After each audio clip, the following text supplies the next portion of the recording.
All right, here we are at part two. So, President Truman has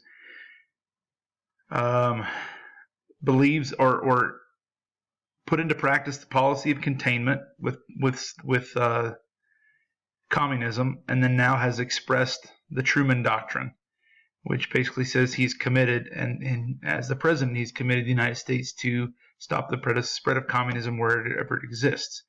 He's already put that to practice now in Turkey, in Iran, and then now also Greece. So if they want to practice containment, like I said before, there's going to have to be economic support, there's going to have to be military support, and so economically speaking, the United States wants to show that their economy of a capitalist free market economy is the best, that it can bring about the most prosperity versus the economic policies of communism can be oppressive and can only reach a certain amount of success. So in order to help Europe rebuild, the United States, physically rebuild after the war, the fact that their cities have been bombed and destroyed, things like that, how can the United States physically help them rebuild? So the Secretary of State, this guy right here, George C. Marshall, came up with a plan. And so in June of 1947, the economy of Europe was still hurting really badly. And it is ravaged by war, buildings destroyed, factories destroyed. We talked yesterday about how Stalin wanted reparations, industrial reparations, as payment after the war. And the United States said, no, we want to help Germany rebuild and become free, and that's the best way we can avoid war in the future. But Stalin didn't want to worry about that.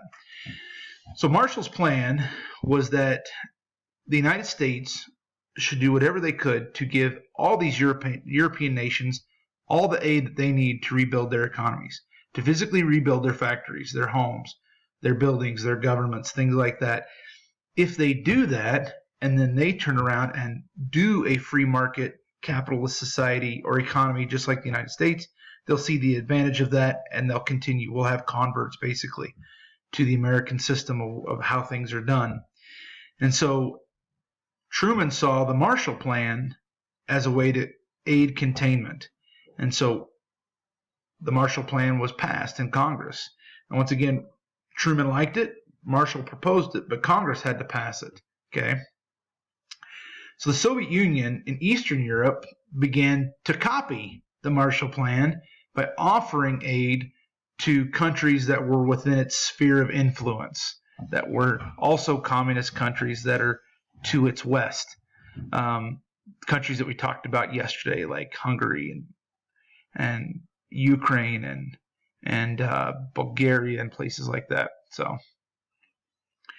But as the western part of Europe's economy starts to grow and starts to become stronger, then the appeal of communism starts to decline. And other countries are like, why would we turn to communism when our economy is booming under a completely different system, a free market system like the United States?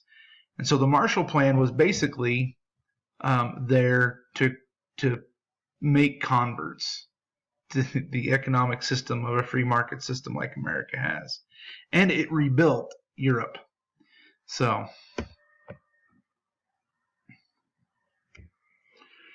then Soviet Union decided to pick a fight. As we talked about yesterday, all of Germany was split up into 4 sectors, but then Berlin itself was split up into 4 sectors as well, with each of the Allied countries in charge of a sector. But Berlin itself, even though it was split into 4 sectors, Berlin was completely surrounded by the Soviet sector in the country of Germany. So that kind of created an awkward situation.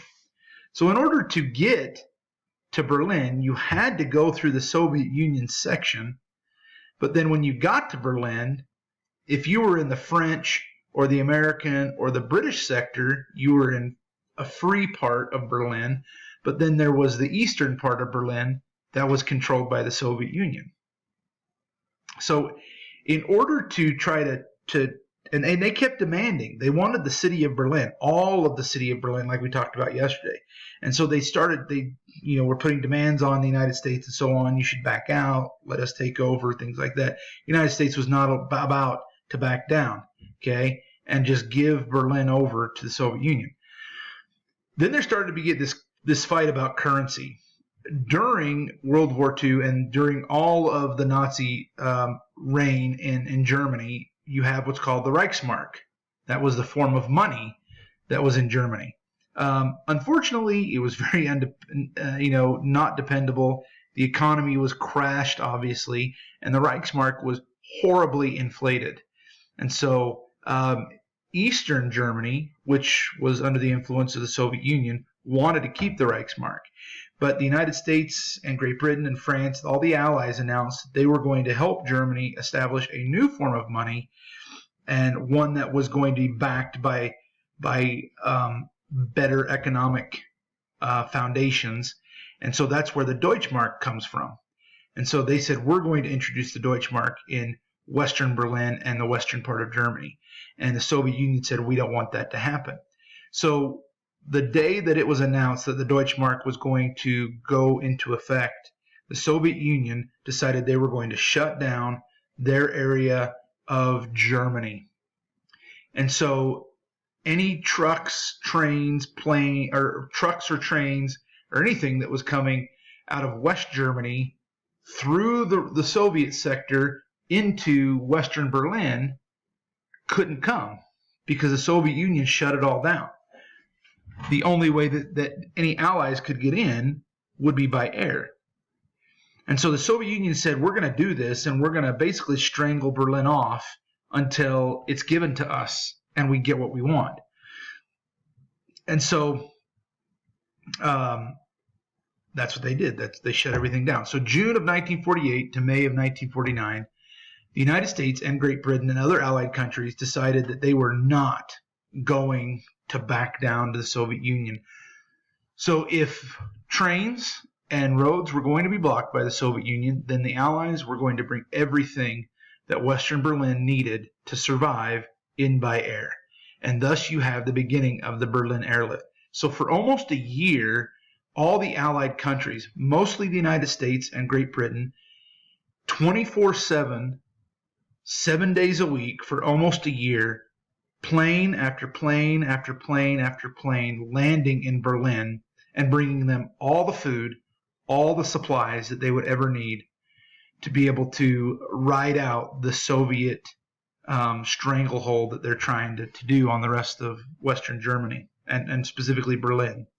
And this is what's known as the Berlin airlift.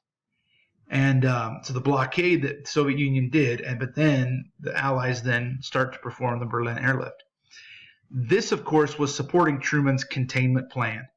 We're not going to let the communism spread, and we'll do whatever we need to. Great effort, mounds of money, but it succeeded.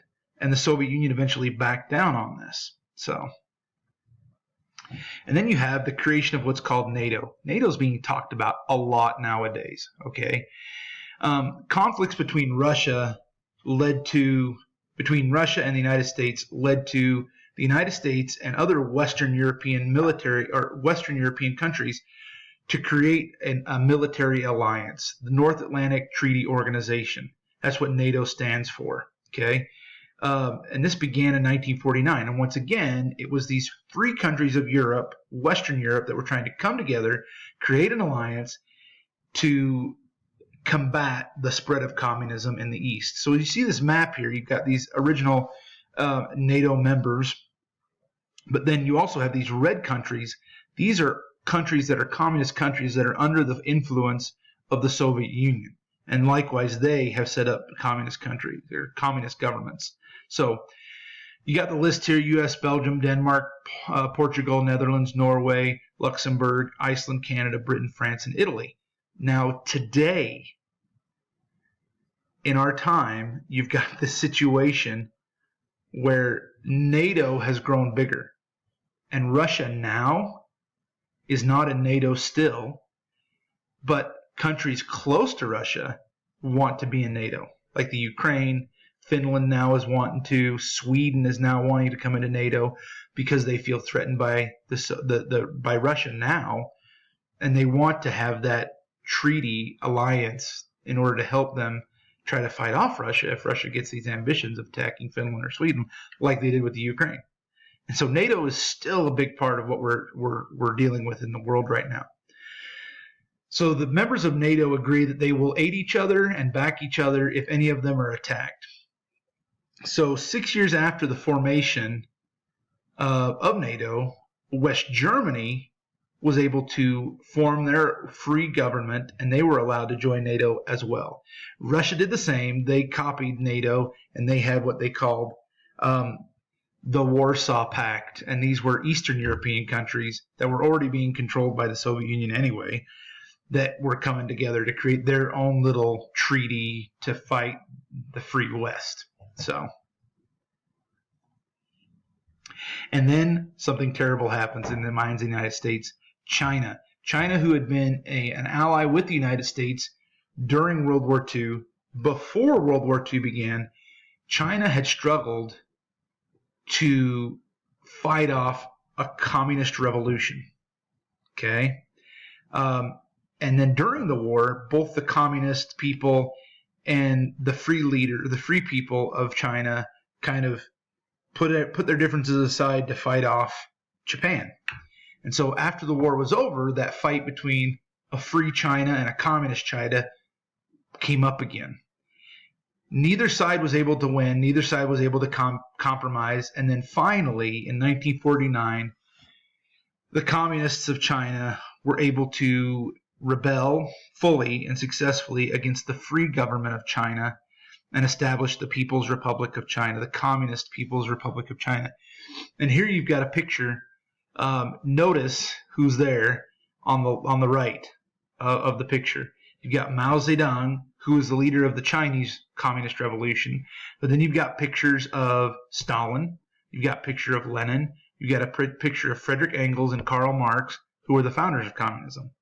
And so they're trying to piggyback on that. And now this is a massive thing because China is a huge country. And now, not just the Soviet Union, another massively large country has now turned to communism.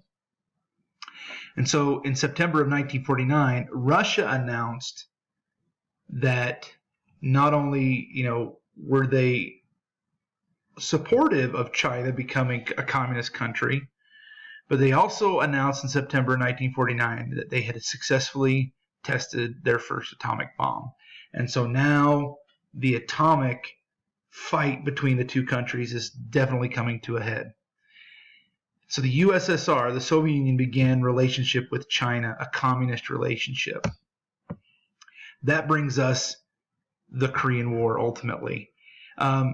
So the country of Korea, during World War II, Americans had liberated Korea because Japan had attacked Korea and taken Korea over. So in order to push Japan out of Korea, you got the United States that's in there pushing the Japan out. You've got the Soviet Union that comes in and pushes it out. And so during the war, much like they had split Berlin up, now they're going to split Korea in half. And they're going to make a northern half and a southern half. The Soviet Union is going to be in charge of the northern half. The United States is going to be in charge of the southern half. And they divided Korea at what's called the 38th parallel, as you can see on this picture right here. And so Soviet Union is occupying the north, United States in the south. And so the Cold War sets in, and any kind of talks between uniting Korea and one Korea started to die because the relationship between the Soviet Union and the United States started to die as well. And so what ended up happening is the Soviet Union helped to organize a communist government in North Korea, whereas the United States helped to organize a free government or a democratic government in South Korea. And both the North Korean communist government and the South Korean democratic government claim that they were the legitimate government of Korea. And this is going to create a massive amount of problems. So I'm coming up here on the end of my time, so I'm going to finish up part 2, and we'll start back up on part 3.